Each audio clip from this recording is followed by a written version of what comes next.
Okay, so this is Todd Atkins, and I'm here with Victor Lezama, and I just wanted to let you kind of introduce yourself for people that may not know who you are. All right. Hey, good morning, and thanks for having me on, by the way. My name is Vic Lezama. I'm a 20-year veteran. I did 10 years in the Marine Corps and 10 years in the Army.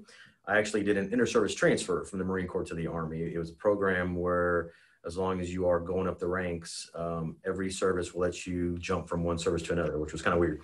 And the military really didn't, the Army didn't really know how to bring me in once the Marine Corps let me loose. But I did that in 1999, or actually 2000. And so I went into the Army in the year 2000, right before 9/11 happened. And in the Marine Corps, I was an avionics technician. I worked on Harriers and F-18s, did a Westpac deployment on the USS Tarawa. Actually, that was the first time I ever saw any kind of terrorism happen, was on the USS Tarawa when it got hit, or when the USS Cole got hit. We just left Oman and we're heading up the Persian Gulf when the USS Cole got hit, and we turned around. We were the second ship on station. We housed all the CIA and FBI people and some of the people from the USS Cole. So that was actually my first time that I actually saw any kind of terrorism firsthand. And then once I transferred into the Army in 2000, I was in flight school right as 9/11 was happening. And then right when 9/11 happened, I think I was like at least 4 months until graduation. Everything changed for us. You know, all of our orders changed. I was supposed to be going to Savannah, Georgia. And instead, I got switched over to Fort Drum. And as soon as I got orders to Fort Drum, 4 months later, we were already heading to Iraq. And then, and then I retired in 2011 is when I retired. After 20 years, I did 2 tours in Iraq and one in Afghanistan. Now, tell people kind of like what it's like, because you're a helicopter pilot, right? Correct. What is it like, you know, schooling and stuff to become, kind of do that? You know, unless you're an infantry guy, you really don't have an appreciation for what pilots actually do. You know, they think we're just up there, wiggling the sticks and landing and going. And it depends on the airframe, of course. You know, whenever I wanted to pick my airframe, I wanted to be able to shoot back. You know, it was just always in my blood. So I knew I wanted the Apache or the Kiowa Warrior, both airframes, different missions. So flight school is pretty intense. You're going through education and you're going through flight training as well. Half of the day is in a classroom and the other half is you're actually out there flying. And we have a lot of people who fail out. There are people that just can't hover a helicopter. I mean, it's kind of like riding a bike. You can either do it or you can't. So it's really intense. You're both physically and mentally exhausted by the end of the day. And flight school takes at least about a good year round to finish from start to end. So, academically, I mean, you're challenged to the T. You're waking up, still going to PT like everyone does in the morning, going back, doing the education portion, then you're doing the flight portion. And it's nothing but just going. And me, I wasn't the smartest tool in the shed. I mean, I was smart when it came to my hands. I was mechanically inclined, if you will. But when it came to books, I was horrible. I mean, I sucked at high school. I barely graduated high school because I just sucked at taking exams.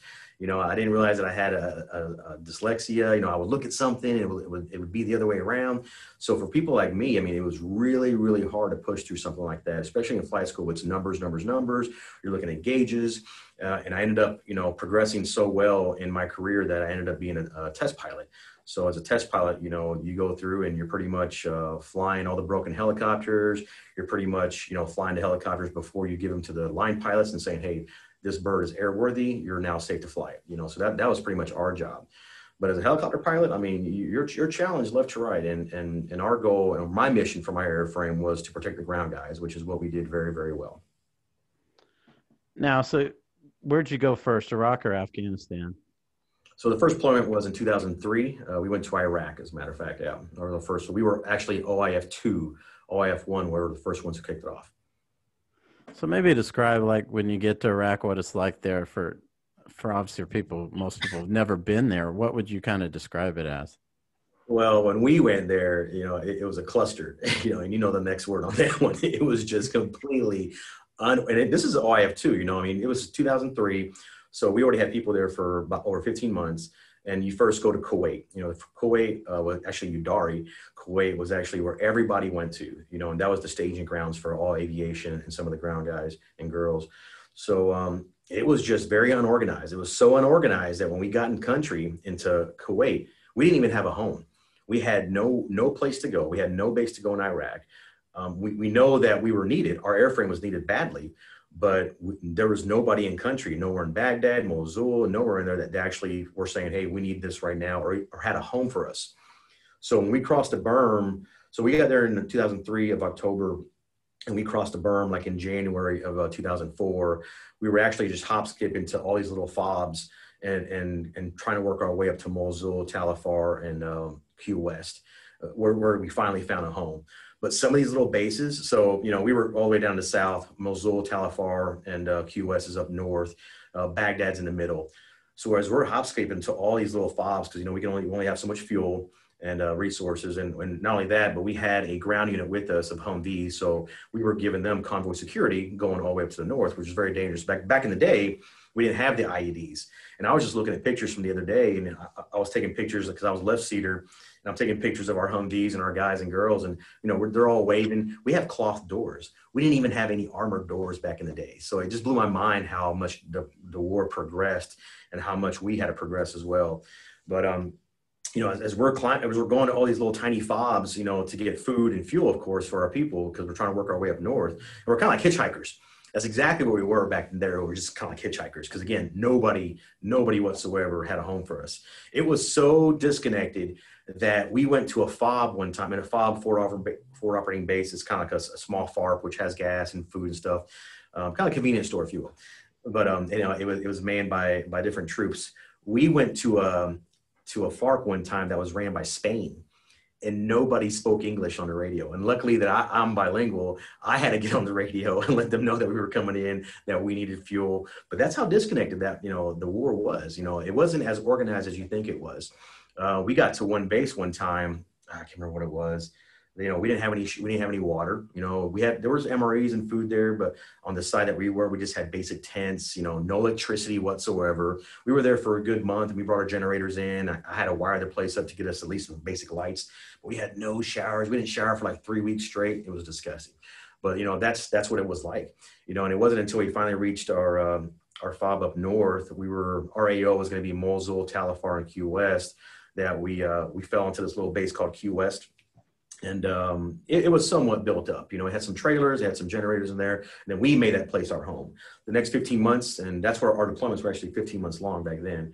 The next 15 months, we made that place our own. You know, we brought in internet, we brought in electricity, we had our little hooches set up the way we wanted to. So, you know, that's what you do. Once you set ground in, it's about survivability. And part about survivability is, you know, making your little place your own. Not only for the mission, not only to help your people out, it's also like a mental state. You know, when you have your little room, which is only maybe about 10 feet by 5 feet wide, you know, you try to personalize it as much as you can to yourself so that you don't go crazy, so that a little bit of you is still left in there while you're crossing the line every day and go fight the wars. Now, this almost sounds like something like The Outpost, you know, that I just saw on Netflix, where you don't really have a lot of guys. No. If something were to happen. And that was that movie right there, and I saw it as well, was probably the most accurate movie I have seen in a very, very long time. And what I liked about it is that I think they used some veterans for casting or something like that, which was amazing, because you could tell, because, you know, all the joking, you know, all the shenanigans that goes on, that's exactly what happens day and night. And actually, you know, some of the shenanigans that happen are probably above the average person mental state here. You know, the civilians will look at us like, you know, we're crazy, but we would get it, you know, because we have a lot of dark humor. But yeah, you're right. I mean, when you get to this post, you know, you don't have a lot of security. It's you and your unit providing that security. You know, you don't have Navy SEALs or SF guys providing security. It's you and your unit providing security.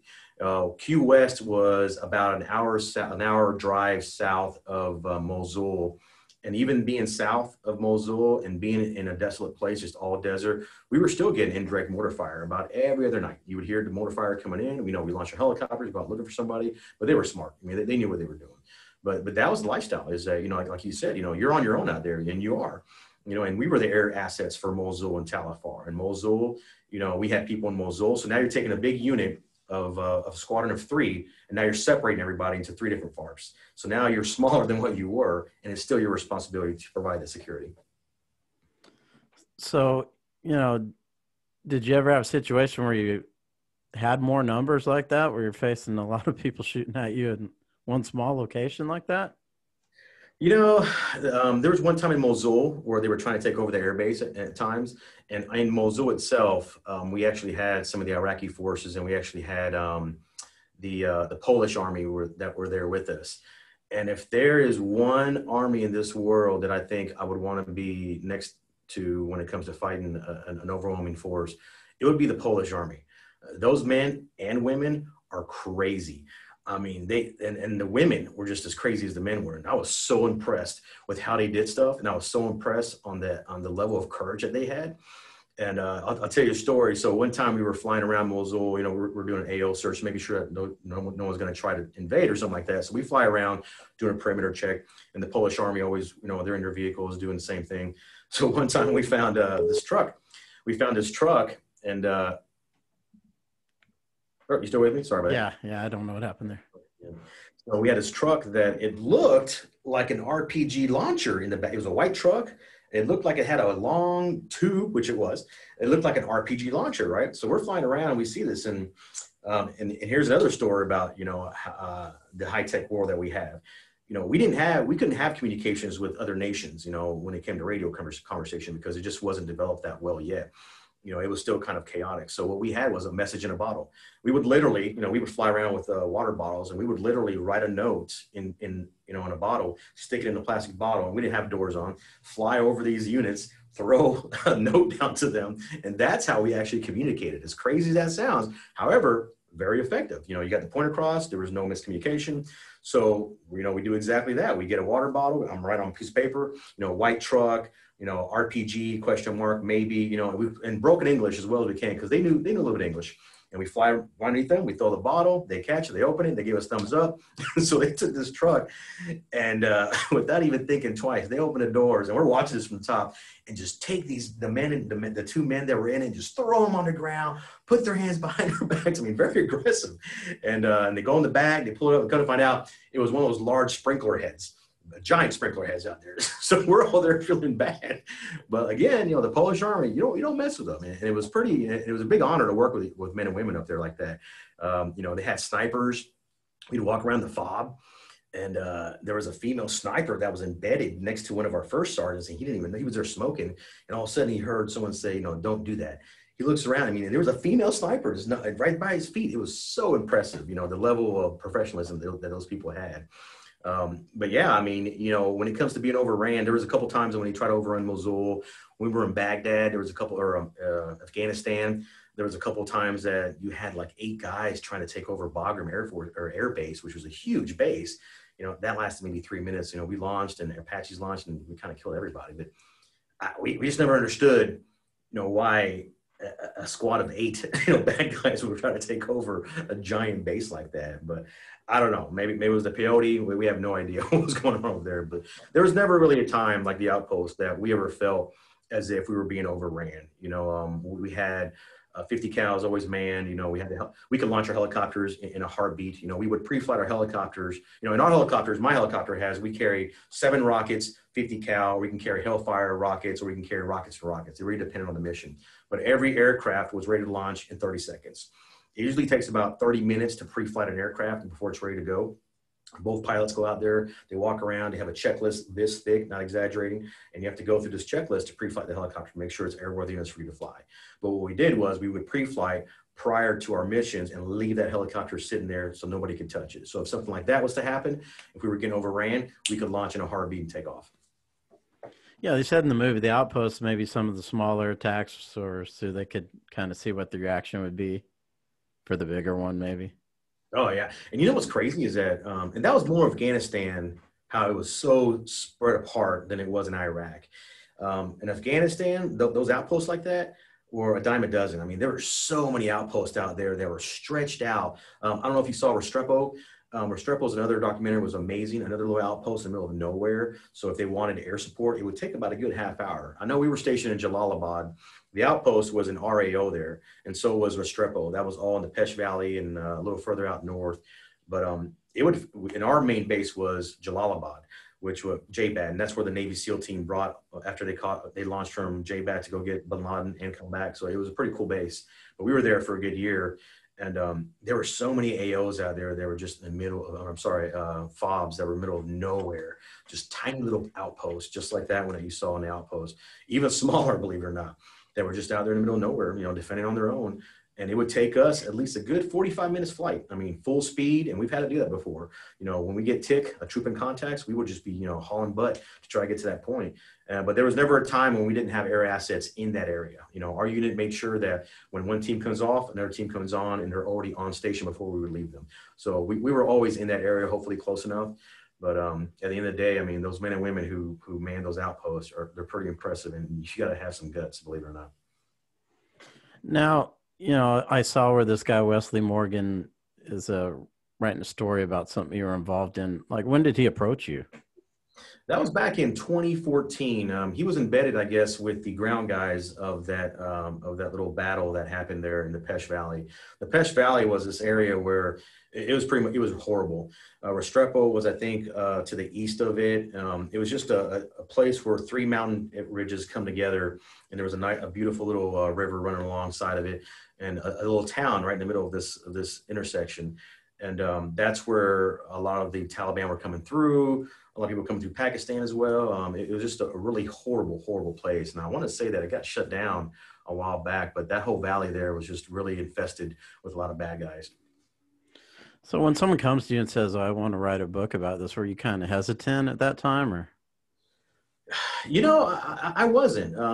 I was pretty proud of that night. And you want me to get into that? Sure. I'm just asking because you know how it is. I mean, I was on submarines and they tell, don't talk to anybody anywhere. Yeah. On an airplane, someone says something to you, just ignore them, but I don't know, where you kind of like, oh, yeah. I don't know if I want to do it, And some people are hesitant to share, what we call war stories and stuff like that. And I really don't think of this as a war story. I think of this, excuse me, let me turn that off. I think of this more, whoop, where'd it go? Okay. Hang on. You're in here somewhere. Yeah. Oh, come on.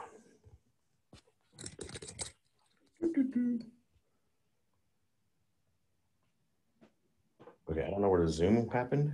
That's okay. We can just continue without it. There you are. Okay. All right. All right. When alarm clocks go off and stuff, it just messes everything up. Yeah. So a lot of men and women are hesitant about talking about their war experiences and stuff like that. And I really don't consider this, one of those war experiences because, nobody really died from anything. We actually saved lives that night. So I can understand how some men and women are coming back, and they're real hesitant to talk to just to anybody. I see that they're more open to talk to more veterans about their experiences because, a fellow veteran can understand what they're going through. And that's kind of what my goal is here when we open up our nonprofit and stuff like that. But, on that night, it was October. And by the way, he approached us in 2014. And at first, I was like, well, is this guy legit? Is he just right on the internet? I really didn't know who he was until I looked him up on the internet and find out he was a New York Times writer. So he was legit. And so he called me on the phone. We were on the phone for a good hour, and I guess my goal was when I was talking to him was that I wanted to ensure that the facts were correct. Because when you read a book or you see a movie, someone like you and I, what's the first thing that we do? We critique everything. It's like, oh, that's not how you hold a weapon. Or, that's not the way it really works in the talk. People like you and I, we critique every single thing. So my goal was that when this story was to get out, I wanted to ensure that it was authentic as possible, because not just for me, but for the men who actually helped me get that accomplished as well. And for the unit who was on the ground, who were pretty much sacrificing their lives. So that was the first step was, who's approaching me, is this guy legit? And is he going to write with the validity of the story itself, and so I was pretty comfortable with that. So when he and I were on the phone for a good hour and, and he was real comfortable with it, and actually I forgot about it.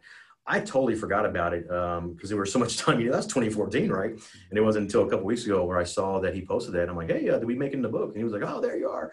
So it was kind of cool. And he said that we were in chapter 10. We have the story there in chapter 10. So so do you want me to get into the story? Sure, absolutely. All right. So this is probably one that people think that, so it's courageous, but sometimes you look at yourself and thinking, well, that was really dumb. So in October, we just got in country. Like I said, we were in Jalalabad for that year. We were in country and we were scheduled to leave in December. That was the end of our deployment. So I already knew I was going to retire. I already had my plan in place. This was my last deployment. I really wasn't flying as much. I was doing more test pilot stuff than anything else. That was my unit's first time in Afghanistan. We just finished doing Iraq twice. We were 10th Mountain Fort Drum. We were at 317 Cav. So our home was 10th Mountain. That was our home for the past, whatever many years it was. So then when the Army decided to realign units, they wanted to take an entire 58 unit and take it back down to Savannah, Georgia, because back in the day there was, and then they left and they never had 58s back. So I think the whole goal of the Army was to have an aviation unit with every unit. That was the whole goal. I'm not sure if that ever happened or not. But anyway, so when we were coming back from Iraq the second time, there was already plans in place to pick us up, the entire unit, and rehouse us back down in Savannah, Georgia. So as people were coming back, we're taking our leave, we just got back from Iraq, and now we have to move an entire unit, helicopters, maintenance, pieces and parts, people. We have to move everybody down to Savannah, Georgia, and it doesn't just happen all at once. It happens in, a little bit in little increments. So that was our first time that we ever went, and we already knew that we were going to go to Afghanistan. I think it was like a year and a half later. So we're not only trying to rush to move, we're also trying to rush to train, because we have a lot of new pilots that are coming from flight school, and these new pilots have to be trained, and new crew chiefs that have to be trained on how to fix helicopters, stuff like that. So it was a pretty demanding task to do, to move and to be ready to deploy, for not just for us, but for our families as well. So we went to Jalalabad. It was pretty awesome. It was a great base in the middle of anywhere. We were always busy. We always had action. I was kind of pulling away, like I said, because I was retiring. I knew I was getting out already. I was hitting my 20-year mark. I didn't want to be that guy who people were like, oh, he was so close to retirement, and he got killed. The story they hear all the time. I did not want to be that guy whatsoever. So I was very, very hesitant about certain missions. I was very just, letting the younger guys go play, hero. And I was sitting back and just being, the test pilot, running quality control and doing all this stuff to making sure the birds were airworthiness. So in October, all of a sudden it was like 11 o'clock at night, and we always had a test pilot on duty in case somebody got chips, on their engine or something small that we had to go and look at real quick. So we always had there was four of us, and we always had a test pilot on duty. So I was the guy that night, and I got a bang on my door, and they're like, hey, Mr. Lezama, we have a fallen angel. A fallen angel in country is when an air asset falls, crashes or something, and the crew, is in danger. So all assets, pretty much everything stops in that little AO, and all assets are diverted to this one bird or whatever it is. It could be a UAV, believe it or not. But a fallen angel is when you have a crew who's in danger from, a crash or something like that. So the fallen angel came across the radio. I think it came in earlier, but 11 o'clock is when I got the call. So I put my uniform on, I head over to the TOC, and our TOC is this big, room with all the TVs. That's where our commander sits, our squadron commander sits, and all the decisions are being made there. So I walk in there, and I'm just kind of sitting in the back, and I'm listening to everything that's going on. And there was a skirmish going on with the ground guys, and the 58 was flying around, took an RPG to the rocket pod, and apparently the pilot was trying to eject it. We have these little switches that we can jettison the pods, or the 50 cal, which are explosives that just kind of explode the piece out. So it was catching on fire, and there's rockets in there. So the right seater was trying to eject the rocket pod so it wouldn't blow up on her face, right? So the rocket pod was hanging apparently. So he transferred the controls, and he's actually leaning out the window with his feet kicking off this rocket pod that could explode any second. So luckily it didn't. So they ended up crash landing, luckily by where the ground guys were. So the pilots were actually able to get out, and they ran into this little house that the ground guys already took over, because there was a skirmish going on pretty much all day long. And that's where they were there to support. The second aircraft was fine. And all aircrafts fly in teams of two always. You never fly by yourself. So the second aircraft was flying, providing overhead security and stuff like that. But now it's nighttime, right? And all this happened during the daytime, by the way. So I think it was just getting to be at nighttime, like 7 or 8 o'clock. So by the time I got the message and everything else, or they came and got me, everything was already, the pilots were safe, and now they were looking for a plan. How can we get this helicopter out of here, which is in the middle of a little town? So the first suggestion was to blow it in place, have the Air Force come in and blow it in place. The Air Force didn't want to because there was too many people around that area. It was in a town literally by a bunch of little houses and stuff, and it was a pretty big town. So the Air Force was like, no, we can't do that. The second option was to sling load it. You bring a Chinook, you come in, you sling load it out, and fly it out, And we couldn't do that either because it was a firefight going on. A big giant target like a Chinook would have been shot down in a heartbeat. So they couldn't do that either. The third option was to bring a semi in. There was a fob called Fob Blessing, which was about an hour drive, 15-minute flight for us right down the river. It wasn't that far, but when it comes to driving, they're not really roads. They're just kind of trails. And to have one of those big trucks to come in and put it on the back would have taken a long time, and it would have probably not succeeded at all because they would have blown that truck up before it got to that area. And then another one was to catch it on fire, but that was not really feasible. I mean, we could pull out all the top secret boxes, but the airframe, you just would not just melt an aircraft like that, not with the stuff that we had. So our commander was there, looking for, was like, what are our options? What are our options? So I'm back there in the back, and like I explained earlier, my whole background has always been avionics. When it comes to electronics, avionics, I had a gift to be able to fix things easily, which is why I opened up a store to fix electronics, because that's just what I was always good at. And everybody always used to refer to me as Victricity. Anytime we looked at electricity, no matter where, over Iraq, Afghanistan, I was the guy who always found a way to get electricity somewhere, and internet. So that was my background, as electricity. I knew this aircraft like the back of my hand when it came to avionics. I knew that this aircraft had this little device called the PMA, which is similar to the alternator of a car. The alternator of a car, once you start the car on, the alternator takes all the voltage over, not the battery. It charges the battery, but it also provides all the electricity in your car as long as that flywheel is running. So the PMA for this aircraft works a similar way. Once the aircraft starts running, this little PMA takes over and provides all the electricity for the aircraft, and it starts charging the batteries, and the batteries provide a little bit of the aircraft, but the PMA is what's required to run all the essential stuff on that aircraft, which one of them was the FADEC, which is like a fuel control for a car, like a fuel injection, if you will. It's the mechanical brain or the computer brain of the car that gives enough fuel and enough air to the engine to keep it going. Well, the aircraft's the same way. Even if it's turbine, it's still the same way. You still need air and fuel and everything else. So the FADEC controls all of this. And that's the only thing I really needed to fly the aircraft, was to make sure that the FADEC was working and the PMA was working. We didn't know how many bullets it took to the side, or how many bullets it took, or even if a bullet took, to the transmission or to the engine. I knew that if it did take it in the transmission and all the oils were gone, that my transmission can last from 20 minutes to 30 minutes based on how it's built. There's a fine layer inside the transmission that if I do lose all of my transmission fluid, this thin layer starts melting and providing lubricant to all the gears. So I know all this stuff because that's what I was supposed to do. So I was very comfortable knowing that even if I lost all the batteries, if I had nothing, if I could jumpstart this helicopter, and by jumpstart, I mean, in the nose of the helicopter, we have a big giant plug, and we have these things called start carts. They're nothing more than just like 10 batteries, and this thing weighs like 120 pounds, and we plug it into the nose of the helicopter, and we can jumpstart. We usually use that whenever it's really, really cold. We use it a lot in Fort Drum because it's always freezing up there. So you use that because the batteries are always low in wintertime, and it jumpstarts the helicopter. So I knew we had all these assets available. So, I'm in the back, and my squadron commanders and looking for options. And I'm like, and after I'm kind of doing this in my head, I'm like, yeah, I can fly this helicopter out. So I'm like, sir, I can fly this helicopter out. And everything, it was like in the movies, everything stops. Everybody turns around because I'm in the back and look at me. And right there, I was like, what? And part of me was like, what are you doing? I was like, you're leaving in 2 months. What are you doing? And but the other part of me knew why we were there, how many ground guys were on the ground, and that if this helicopter did not leave tonight, men and women could die, because the skirmish was still going on. And so that kind of overpowered my, I don't want to say I was a coward, but I was just kind of trying to be cautious, because I was cautious the entire year.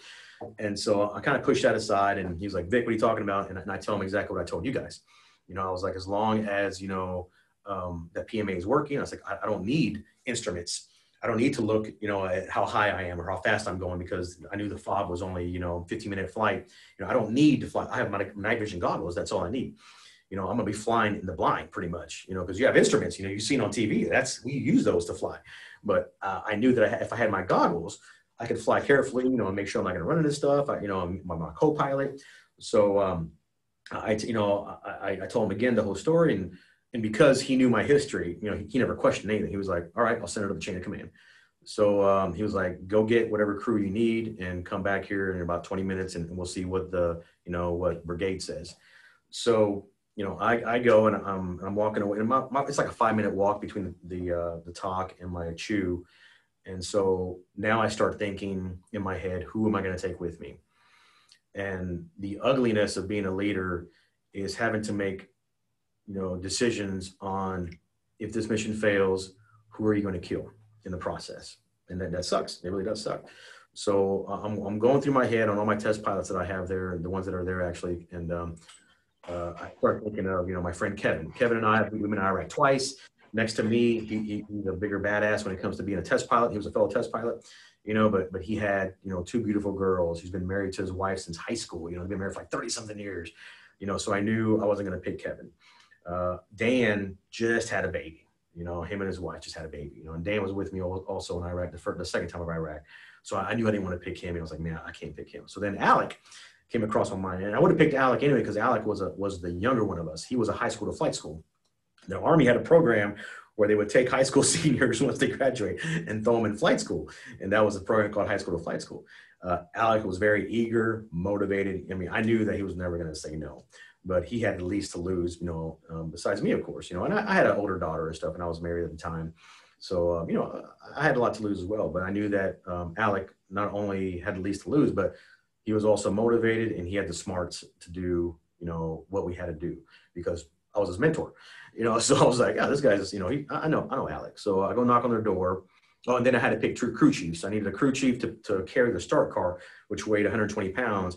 And I only had one of them. His name was Big Country, Jason. He was from Georgia, big old boy. And I knew that I needed him. And then I picked Wade, which was my other, he was a technical inspector, another crew chief of mine. And I was going to have him plugged up to the nose. So I needed two crew chiefs and another pilot. So I'm knocking on these gentlemen's door, of course, without hesitation, they were on board with what we had to do. And so go back to the talk, and the commander was like, they said, go for it. If you think you can do it, go for it. What all do you need? I was like, well, I need 2 Apaches, 2 Blackhawks, 2 58s. I wanted everything on station, because it was a hot LZ over there. So, I wanted as many assets available to go up there, so we can kind of go, in darkness and land and get us out of there, and we can run to the helicopter and get it out. So I got everything I needed. We briefed all the pilots. We had our mission ready to go. And the whole mission was pretty much, we were going to have 2 Blackhawks. We were going to be in trail. The lead aircraft was going to go there as a diversion. We'd have 2 58s taking us into the valley. The Apaches were going to sit up high. We had a UAV on station. We had some warthogs that were going to go through and straight to the top of the mountains. So it was going to be a huge mission. And we knew that the bad guys were going to know something was up there, because they knew we were going to leave that helicopter there. They knew we were going to come forward.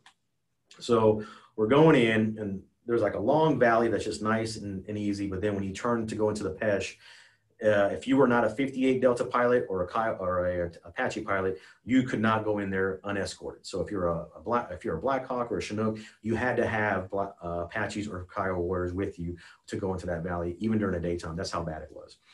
So we go in there, and here we are. We have all these, we have NVGs, and I forgot to brief my crew chiefs on how it was going to look, because they don't leave the wire, they're aviation, right?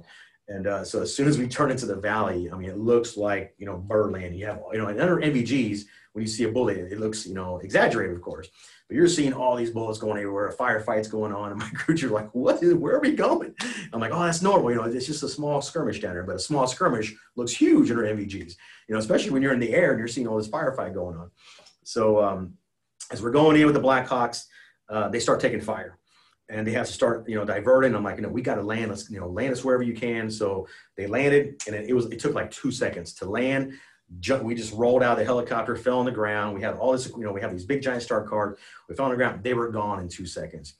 And by the time we got up on our feet and we put our NVGs on, I'm thinking to myself, where the hell did they just drop us off? We had no idea. I didn't have a handheld GPS on me, because the goal was they were going to drop us off at this LZ. The ground guys were going to come and get us and then bring us over, a close enough LZ. And kind of find out they dropped us off like 200-300 yards away from the original LZ. And we're all 4 sitting there, and I'm thinking, we are in Afghanistan on the land in the middle of nowhere. And then as I'm looking down, I see these little tiny lights running around, like, oh, there they are. I knew the ground guys had their little IR strobes, and they were running up to us. And so we gathered our stuff up. And but that was a big scare. It was an uneasy feeling to be on the ground of Afghanistan, without, having heavy machinery. All I had on me was my M4 and my pistol, and the same thing with my crew chiefs, and that was it. So, we didn't have any idea where they just threw us down to. And it was pitch dark. So ground guys come and get us. They help us with our equipment, and they take us up there, and They were in this little tiny house, and where this helicopter crash landed, they crash landed by the only light in this little town that was up and going. It was a big old spot there, a big old street light. It was sitting there just illuminating this helicopter. And so we're all in the dark, you know, and all four of us are sitting there. And so I start briefing the crew on what exactly we're going to do. And the mission was, you know, me and Alec, we're going to jump in. You know, we're not going to pre-flight. We don't have time to pre-flight whatsoever. We don't know if the blades are bad. We don't know if the engine's bad. All I know, I'm gonna fly from the seat of my pants pretty much. I'm gonna go by sound and feel. You know, if the helicopter starts vibrating a lot, it could be the rotor system's about to fall off. The engine might have taken a bullet through it. So that was a big concern for me. But I know what a good helicopter sounds like. So I had that on the back of my mind. The mission was, we go in, me and Alex sit down. The crew chiefs are going to put the start cart in the nose. I'm going to try to start it. If it doesn't start the first time, then we're going to disconnect. We'll all go and run to the house, and then they'll exfil us out sometime in the daytime. You know, but we're going to give it a shot one time. So, you know, everybody was ready. You know, you could tell everybody was kind of like, you know, on high alert, because you were in the distance. You can hear the, you know, gunfire, and you can hear hit the mountains, you know, dinging here and there. So it was still a hot LZ, and so the helicopter was faced this way. The bad guys were also parallel on the other side of the river this way as well. So I'm thinking I'm in the right seat. You know, we don't have doors. We have a small piece of Kevlar, but it only protects your shoulder, but your whole head is exposed. And I'm thinking, man, I better not have come this far to take a bullet to the side of my face while I'm doing all this stuff. And this is the crazy stuff that goes to your head, right? So, you know, it's like, okay, on the count of three, we're all going to run out and let's do this. So, you know, I count to three and boom, we take off. We take off, we get in. I'm strapped in already. My ground guys are pushing the start cart into the nose. Alex is buckling in. I'm already hitting the start, and it's going zzz, you know, it's trying to start, and it didn't sound right. And I'm like, damn it. So I let it go, and the starter got stuck. It was just stuck, and now it's making a lot of noise, right? And I'm like, gosh, dog it. So, you know, my crew did exactly what I told them. You know, they disconnected, and they were going to run, and I start yelling at everybody. I was like, let's try it one more time. So, so Alec and them run back. He puts it in right time. I started, boom, the engine lit off. So I was like, great. So I'm hearing everything, and it took maybe 3 seconds to go from, you know, just idle all the way to 100%. You know, so I'm just, boom, I turned the cyclic all the way up, 100%. It felt good. I pulled the cyclic. I'm trying to get up. So I start coming up at 10 feet. Alex looks over and says, wires. I didn't even realize. I looked to the right. There was a set of wires. Of all the freaking places in Afghanistan, there was a row of wires about 20 feet. I would have smacked it. We would have just rolled over, and we would have been dead. And I just pulled it back up. And I went over the house. I came up. I was trying to bring it up to a 50-foot hover, and you can just hear the firefight just starting to get worse and worse. And then, like I said, they knew exactly what we were doing. So we come up. Our adrenaline is rushing.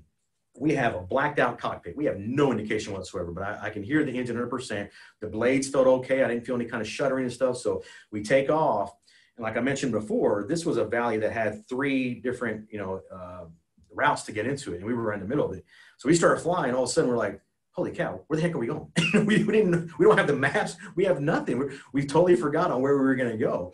And so then our sister unit that was there, that was providing overhead, they came down, they flapped their wings, and they started going in the direction we need to go to. So we're like, okay, let's follow these guys. So we follow them down, and this whole time I'm flying over the river. Because in my mind, I'm thinking, well, if we lose the engine or if we lose a blade or something like that, we have to crash land. At least the water will cushion our fall. You know, so me and Alec, we're yelling at each other this because we have nothing. We have no radio. We have no communication. We've got nothing in this helicopter. So then Alec's like, hey, I'm going to try to turn on the battery, one of the batteries. So he turns on the battery, and all of a sudden, just you could smell all this smoke that engulfed the cockpit. And so he turned it off. And I think that was from the earlier small fire that happened. It was stuck in the plenum or something like that. So all the smoke came out. But now I'm sweating thinking, are we on fire in the back? And if we were, our sister aircraft has no way of telling us that we're on fire. You know, so now I can see the fob in the distance. And this whole time thinking, okay, just don't crash. If you crash, make sure you cushion it. You know, we're following the river because the river led right to the little fob. And, I'm listening for everything. So me and Alex, we're as quiet as can be. He's listening. He's doing his part. I'm doing my part. Everything seems normal. And then it was a 15-minute flight that felt like an hour and a half. I mean, it felt like forever. and your body is so tense. You know, I remember I was thinking, I was like, am I squeezing my heart from my lungs? I mean, the stupid things that go through your head, because I'm thinking, how, you know, are we almost there? And so as we're coming in, we see the little fob. I didn't even waste to come in. I just came in, and we dropped the collect, and we just kind of landed really hard. We both just unbuckled, rolled out the aircraft, laid there on the LZ, and just, I mean, I had a tear in my eye, because I'm like, holy cow, that was dumb. And then, so then the people, and we already had a unit sitting there waiting for us, because they knew we were going to come in and land, so we can kind of look at the helicopter, because the goal was to get it airlifted from that fob. That fob was safe enough to bring a Chinook over to get it airlifted back up to Jalalabad.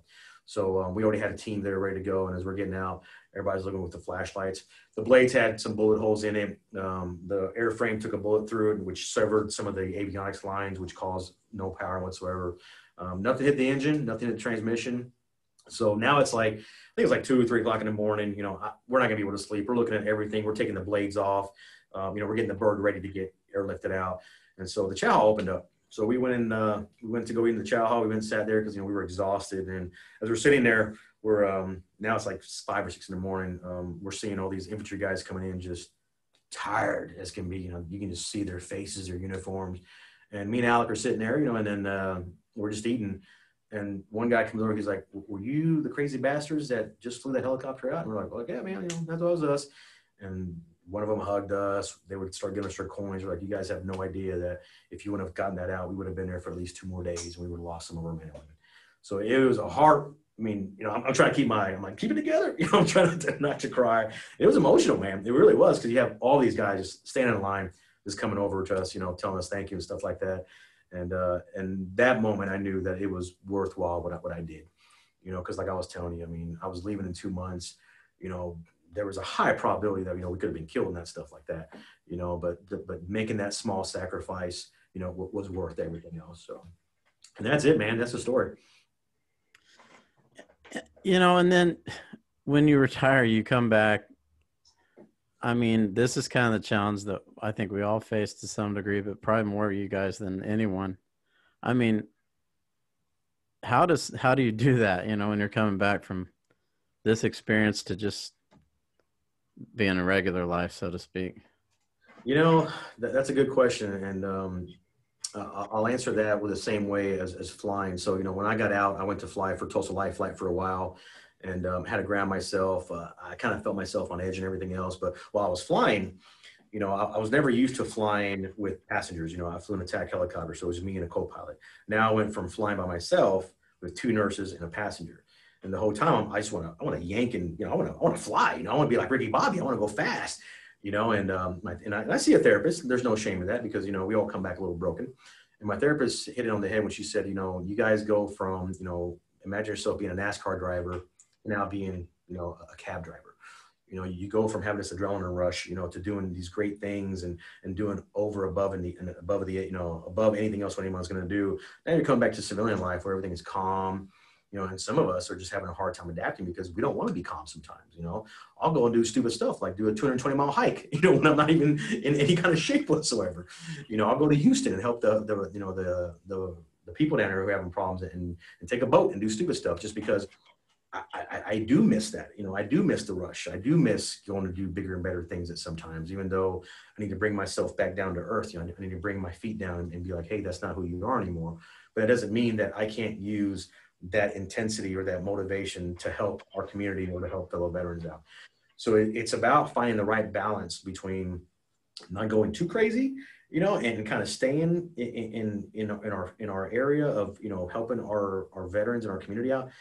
But it's also having to help these men and women find their way. And that's what I think took me a while, was to find my way. You know, I engulfed myself in running 2 businesses, you know, open up a nonprofit, you know, doing events, you know, and my therapist said the same thing. It's like, you know, you're just engulfing yourself, you're keeping yourself busy, you know, and not really identifying the problem. And I know that, you know, and I do know that, but we're seeing that a lot with these Vietnam veterans now, that they were working, you know, they were doing 9-to-5 jobs, you know, they were working over their hands, and now they're all retired. Now they're sitting at home. Now those demons are approaching themselves again, you know, when they didn't realize they had before, because they settled down. And I think that's what scares a lot of us, is that when it's our turn to settle down, are these demons going to come after us even more or even worse? And, you know, and is it going to be even bad? So how do we approach that? How do we do that? I don't know. I don't have that answer right now. All I know is that I'm channeling myself now to help my community, to help fellow veterans, to help my family by staying busy, by doing good things. And I'm hoping that when I do turn 70 and 80 and I'm sitting there, an old man drinking my coffee, reading the paper, that I can reflect on all the good that we've done for our community, even when I served my country, but even after I was out, that I can continue to dwell on those moments that we did something good. Because we all did bad stuff. We all went on missions that accidentally killed, women and kids that were out of our control, that we had no idea we did. Those are the demons that we have to live with every day of our lives. But I'm hoping that by doing all the good, it will hopefully overwhelm all the bad eventually in our lives. Let's talk a little bit about this hike that you did, for the Mission 22. Yeah, that was also dumb. I do a lot of dumb, good things, believe it or not. Suicide, veteran suicide is, we don't need there's no awareness. We already know there's a problem. The whole awareness thing is gone. That already came and went. We know we have a big problem with veteran suicide, and we just don't understand it. I don't understand why a veteran would like, I guess I can understand it more if they were single, if they were homeless, jobless and stuff like that. But we're losing men and women who have beautiful kids, maybe not the perfect marriage, because we all go through, bad things in our marriage, but you have blood, you have your blood there with you, your beautiful kids and your beautiful, family, your brothers and sisters. And that's how I am, my therapist once said she never worries about me taking my own life because I love myself too much. And she's right. I do love myself too much. I love my family. I love my kids. There's too much in this world to go for, even at your lowest point, that you should want to leave this planet. But I'm not here to judge no one because I don't understand it. My cousin back in February, he was active Army, and he just got back from Korea, and he was going to be stationed North Carolina, or no, actually he was going to be stationed in Redstone. He got orders for Redstone, which is what everybody wants. Redstone is like the premier place to go. And, he had a total of 5 daughters and, a wife, and he just took his own life. And what made it worse for me was that I had no idea. Here I am, my cousin, who was like my brother, he knew what we were doing here at the barracks. He knew what I was doing. I was a huge advocate, and I read all my text messages, and I try to catch one glimpse of maybe that he was sad, and I had no idea whatsoever. And that hurt me more because to me, I was thinking to myself, if I can't even help my fellow family member, how am I going to help another veteran? And that's what was really guilty on me. So I checked myself into the VA, and I'm proud to say that. I wasn't suicidal. I was just beat. I was defeated. I was crying. My emotional state, I was blacking out, and I had no idea why. And so I checked myself into the VA for like 4 days. Just to decompress. For someone to tell me that it's not my fault, because I knew it wasn't my fault. I'm a smart guy, and I knew that, but my brain was telling me different. So he took his life. And again, this is a guy who was with me. He was stationed in Lawton when my daughter died. He was there. He was there for me, and he came up, and and our mothers, our sisters. We were both from Puerto Rico, and so it hurt bad. It hurt beyond anything else anybody would ever understand. So, whenever I got my bearings straight again, I made it more of a mission to get the barracks up and running, to open our doors. And then the COVID hit. So that ruined everything. But then a couple months ago, actually 2 months and a half ago, I got word that one of my crew chiefs took his own life. This is a crew chief who was with me in Jalalabad, who, again, had 2 beautiful little daughters, I think 6, 7 years old. He had some demons that he was dealing with. He really did. He deployed a lot. And he had some demons that he was dealing with, and he was an E7, I believe. So these are senior leadership people who are taking themselves out, not just, E1s, E2s, these are senior people, and he took himself out. And again, that made me sad because he would make everyone else smile, no matter what. That was his goal. I think that when we would come into the FARP and he would see us all, sad and just beat up, he would do whatever it took to make us smile. And when we would take off, it would kind of regenerate us, But that's the kind of guy he was. And he was always looking out for his men and stuff like that. And it just made me sad that he had a bunch of demons that, he couldn't battle. So when I heard that, I was like, I saw there was some post on Facebook where it said, hey, instead of doing, 22 push-ups, and all this stuff, why not call a veteran, call them, and reach out to somebody, talk to them, because it would make a bigger impression than just, doing push-ups, or hiking. And those are great things. Don't get me wrong. Those are great things. And they are, but I was like, you know what, that's a good idea. And I was like, I'm going to go on a 220-mile hike, and I don't work out, I don't PT. I eat, I need to eat better. I'm not overly overweight or nothing like that, but I'm not in shape. And I haven't walked more than 20 miles in forever. But I wanted to carry these four gentlemen, and one of them is Ben Adiyemi. He was a Marine Corps captain, and Lot, he was with us before we went to Afghanistan. I had four gentlemen who I've known that took their own lives that I wanted to hike for them. I wanted to push my body, beat my body up, and finish this route for them to show that, we can all make a sacrifice for those who have lost their way. But not only that, hopefully, wake up some of these men and women who were thinking about crossing that bridge to suicide, and maybe them think twice by seeing me beat myself up, a man who's, nowhere near being in shape, or I don't go on hikes like this at all. This is the first one I was ever going to do. So that was kind of my train of thought, was that if I go on this hike through Oklahoma, little resources, and just beating myself up, doing 28 miles a day, for 220 miles, will this bring awareness to anyone watching? Because social media is powerful. So I wanted to get the message out there, and that's all I wanted. I turned away the newspaper, the TV people, because I didn't want it to be about the hike. I wanted the message to be very clear, and that's, I'm doing this for them.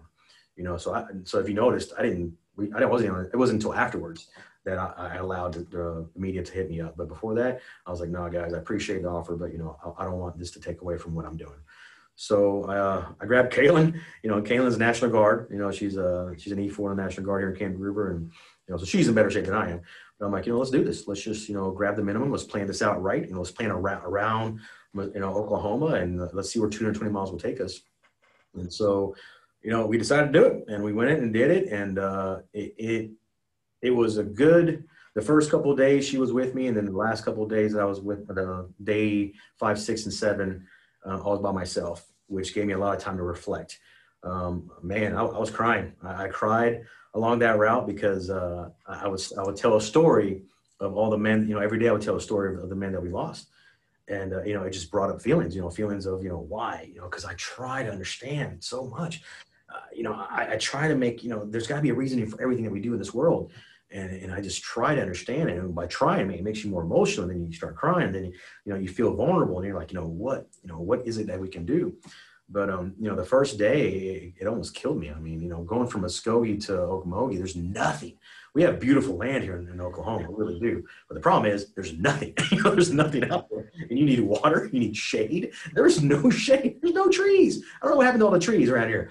But it was hot. We weren't that smart. We were smart on how we planned it. We left her car up in the La Quinta by the Hard Rock with more replenished gear, so we didn't have to carry 8 days worth of stuff, because I knew that she had to be back. So we left some gear in her car. We left her car there for 3 days, and then so by the time so we did smart things like that. But the dumb things that we did was go in last month when it was hot. It was 100. It was so hot out there, and it just made it miserable. The sun was hitting us. We should have done it here in November, actually, where it was a lot cooler, or even October, so we did dumb stuff, but we did some smart stuff. But the one thing that did come out of this hike was on day 3, we were actually contacted by a friend, and she was telling me that there was a fellow Marine who tried to kill himself, and he was in a hotel in Tulsa. And she's like, hey, I saw what you're doing the hike. Do you have any assets available that we can help this guy out? So I was proud that this gentleman reached out to her for help, because he didn't have to. He could have just slit his wrist, died, and it would have been over with. But instead, he had the courage to reach out to her. And then I was glad that she reached out to me. And when we did, I'm in a hotel. I'm exhausted. My feet are killing me. And so when I start making phone calls, we start networking amongst veterans, what veteran has this asset? So I called Brian Paul, who runs Veterans for Life. And I got them two in contact, and bam, they got this guy help that he needed. I think they took him down to Texas to a rehab place. And it was hard because they ran into walls with him. The guy wanted help, then he didn't want help. He wanted help, but they finally got through him. And so I like to think that we had a part in that. I like to think that even if we just helped one individual out. But then when I got home, I started getting messages, hey, you motivated me, thank you. And then as I text them back saying, hey, thank you, I appreciate the support. How are you doing? And they would just send me a long message, you know, about their struggles, you know, and that was like with six veterans who did that. You know, they would just open up. And that's what it's about, man. Just us talking to each other, listening to each other, because only we can understand. Only we can, you know, whether you're a submarine or, you know, whether you're this. And by the way, I don't know how you guys do it. You guys are in a tube. It takes a special breed to be a submariner. It really, really does, because that's something I can't do. You know, I had a lot of respect for the Navy whenever I did a Westpac with them, because, you know, before we used to make jokes at each other, you know, oh, you're Navy. But when you see what it takes to make a ship go afloat and to keep it afloat, it's impressive and it's very respectful. But, you know, that's what it's about. It's about all of us reaching out to each other and being there for each other and ensuring that we make it known that you're not alone. And that's the problem that we're having right here. A lot of these men and women think they're so alone because, yeah, they may be going through a slump. They might have lost their job. They might have went through a divorce. We've all been through stuff like that. You're not going to find one veteran who hasn't been through some type of struggle. Anything, whether it was finance, you know, whether it was being homeless, whether it was being, you know, divorced. We have all been through something like that. And now you add on deployments. Now you add on the military. Now you add on the chain of command, going to PT in the morning. You know, you add on all these elements in your life that you're trying to manage. And then you have to go back home and manage your personal life. It's hard. It's hard. And no one expects you to be perfect. And none of us have to be perfect. I'm far from perfect, you know. But at the end of the day, we can all be there for each other and help each other out. Now, you know, I kind of want to talk about the barracks because I know you're still working on that project. As we're kind of winding down the interview, I wanted you kind of talk about that a little. Well, we're actually ready to go. You know, we were actually going to open that Saturday. We had our invitations out. We had the ceremony we were going to happen. This is back in March, and that's when the governor shut down the state for the COVID. You know, I knew the COVID was up and around, but I didn't think it was going to be that bad. You know, I don't think any of us knew it was going to be this bad. So, you know, we had to close our doors, and you know, before they even opened. You know, but we had everything ready to go. And so as the months progressed, you know, more and more, we're trying to figure out, you know, what can we do? Because we're still paying. You have this building, this big giant building that you still have to pay overheads on. You can't just turn the electricity off. You can't just turn the AC off or the heaters. You know, we have so much memorabilia in here that we have to take care of it. You have to keep this place climatized. So it's not as easy to just turn off the, you know, the AC and say, hey, we won't have any bills this month. No, we have to keep this place up and running just for that reason. So as every month was progressing, you know, and it was getting worse and worse and worse. I mean, I was getting kind of concerned, like, well, what are we going to do? Because we're the opposite of social distancing. We're social gathering. The goal of the barracks is to bring veterans together and hang out, playing pool, watch Xbox, get in the computer lab, go work out. We are a community center. You know, our goal is to bring veterans together and then provide resources for them to help them out. So as every month was going by, man, we're like, what are we going to do? You know, and then, hey, you know, we thought about taking people's temperatures. We bought a bunch of, you know, no touch temperature things. And I reached out to a couple of doctors here in Muskogee. I wanted to get their input about, you know, do you think it's safe for us to open our doors? Even if we keep it at a minimum, you know, do you think it's safe as long as we take precautions like, you know, taking people's temperature and having masks available? So I bought a bunch of masks. You know, I did that for both for the barracks and my business. I bought a bunch of masks. And so I talked to two local doctors here, and they both had pretty much the same point, which was the problem that they were seeing is that a lot of these younger veterans or the younger people, you know, they could be carriers and showing no symptoms whatsoever. So did we really want to be, you know, and then you have these older generation veterans who don't want to wear a mask because it constricts your breathing. Totally understandable. And by law, we can't force anyone to wear a mask. So they were, you know, we came together as a group and using the doctors, you know, input, because it's the truth. I mean, do we want to be responsible for killing off, you know, somebody's uncle who made it through Vietnam or somebody's grandfather who made it through Korea because he might be sitting there next to a 22-year-old veteran who's wearing a mask but didn't show any symptoms, and here's your grandfather talking to him, you know, here hanging out, and then we just got him sick and now he's going to die because he's weak. You know, is that really what we'd be responsible for? And the answer was no.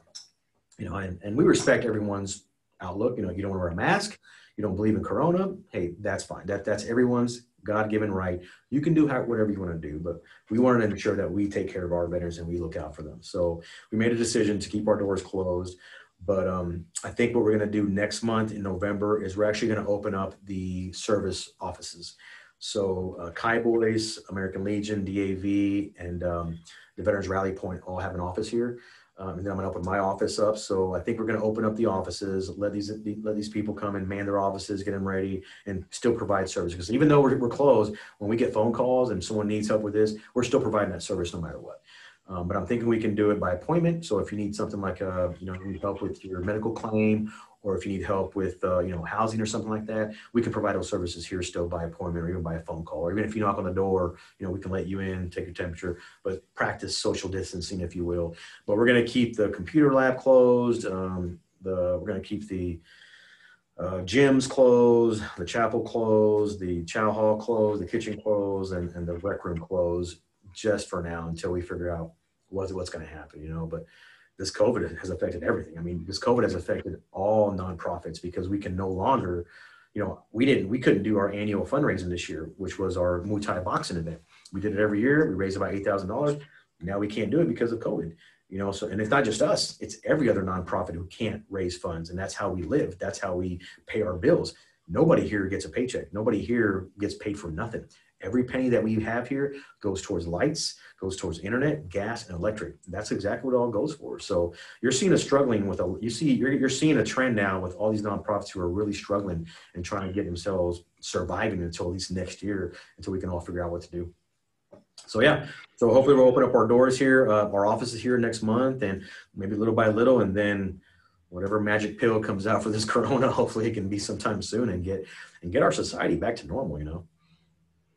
Now, I was wondering if there's anything you kind of like to leave this interview, like note on, and people wanted to follow you too, where they could find you. People always ask, how can we help? What can we do? And these are people who live, maybe out of state or out of town. And my response is always very easy.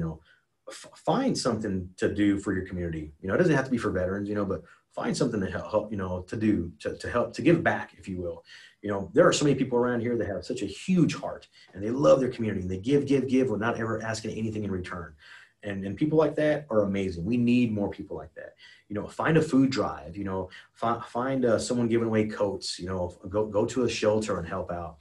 It's frustrating. It's really frustrating, and I understand how people are like, why don't I go there and help? Because last time I helped, this happened. And I get it. You're talking to that guy who unfortunately listens to about 2 veterans a month who have a BS story, who are homeless, but are not really homeless. They're just homeless because they don't know how to manage anything and are refusing to get any help to manage anything.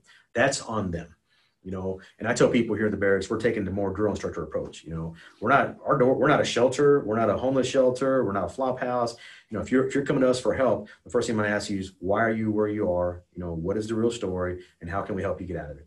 And if you make excuses up, you don't acknowledge why you are where you are, this place is not for you. Because if you want us to help, we're going to ask you why you need help and the real reason. And I get it, man. Times are tough. People tell you what they want to hear sometimes, but that doesn't work for us. And we have a lot of veterans who are like that. And then you'll see you'll see someone on social media, oh, you didn't help this veteran, we should help our veterans out. Yes, we should, to a point. Some veterans just do not want to be helped. They don't. They want to sit there and cry to the world about how it's not their fault, how it's society's fault. They don't want to take blame for anything that they have to do. And that's sad. It really, really is sad. But there's a lot of them out there for that. And they ruin it for everyone else who's really trying to do good, who's trying to get back on their own 2 feet. So back to the question, how what can we do? Just do something. The holidays are coming up. Thanksgiving's coming up. There's going to be a lot of hungry people out there. We're doing a food drive November 20th here in Muskogee. We're going to do the same thing, give a lot of food out for people. And we don't just do it for veterans, it's for veterans and the community. We first hit up the veteran community first, and then we go back and hit up everyone else when we have left. And we always have leftover stuff. So we don't just help our veterans out. We're helping our community out. Christmas is coming around the corner. There's going to be a lot of families this year who are not going to be able to get their kids presents this year. Remember that Christmas is about kids. It's not about your 22-year-old kid who's living at home or 18-year-old kid who's living at home who wants an iPhone. This is about the little kids who will still believe in Santa. Go out there, adopt a family, buy the kids presents, buy the family a tree. Oh, I broke my heart last year whenever we had that Santa that came here to the barracks. And, he told her to put the presents under the tree. And she was like, well, we don't have a tree. We can't afford to get a tree. Hearing things like that breaks my heart, So if you want to help out, the essence of what we are at the barracks, help out your fellow neighbor, help out your community, help out your veterans who may be struggling out there, those that really don't have any families, who they're alone, reach out to them, just a lot of these older veterans, they just want to talk. They just want someone to listen to. And it's amazing to sit down and listen to their stories. It really, really is. So that's what I leave you with is, help you out your community, whether it's veterans or not. We're all in this together. We're in a very bad time in our world right now with the COVID that's affecting everybody. So if you can supply, if you can help, do it this year. You'll feel so good about yourself. Yeah, if people wanted to kind of follow some of the stuff you're doing, where could they find you, like the barracks and stuff? Yep, we are on Facebook. We have a webpage called okbarracks.org, but our Facebook page is our daily stuff. It's the Barracks. There's only one of them here in Muskogee. Actually, I think there's a couple of barracks. I think there's some other stuff, but we are the Barracks, and you'll see our logo and everything else. We post something at least every day, whether we share a news article pertaining to something that has to do with the military. I think yesterday we just posted about a food drive that's happening in the church. Our goal is to disseminate information as fast as possible. I know we're going to be hanging out some banners this Friday for our veterans on downtown. So I went on there and asked for volunteers. And our Facebook page is amazing. We have so many amazing volunteers that the minute you ask for something, they are there helping you no matter what. And that's what I love about our community and our group of the Barracks people. Everybody who follows us, people who follow us are ones that want to help people out. And it's amazing. It's a pretty awesome thing. So follow our Facebook page called the Barracks. Well, Victor, again, I want to thank you for taking time to do this. I mean, your stories are incredible, and hopefully you can catch up sometime. Well, absolutely, man. Anytime you're down in Muskogee, please, I want you to come through here and see the facility, because talking about it is one thing, seeing it is a whole different beast. When everybody who comes and sees it, they walk out like, wow, I didn't realize it was this big of a task. And it really is. And I'm very proud of all the volunteers who've made this place happen, and crossing our fingers, and in the next couple of months, we can actually fully open our doors, and we'll see how that goes. Well, again, thank you for taking time, and hope to see you again soon. Yes, sir. Thank you very much. I appreciate you having me on, and good luck. You too. Thank you.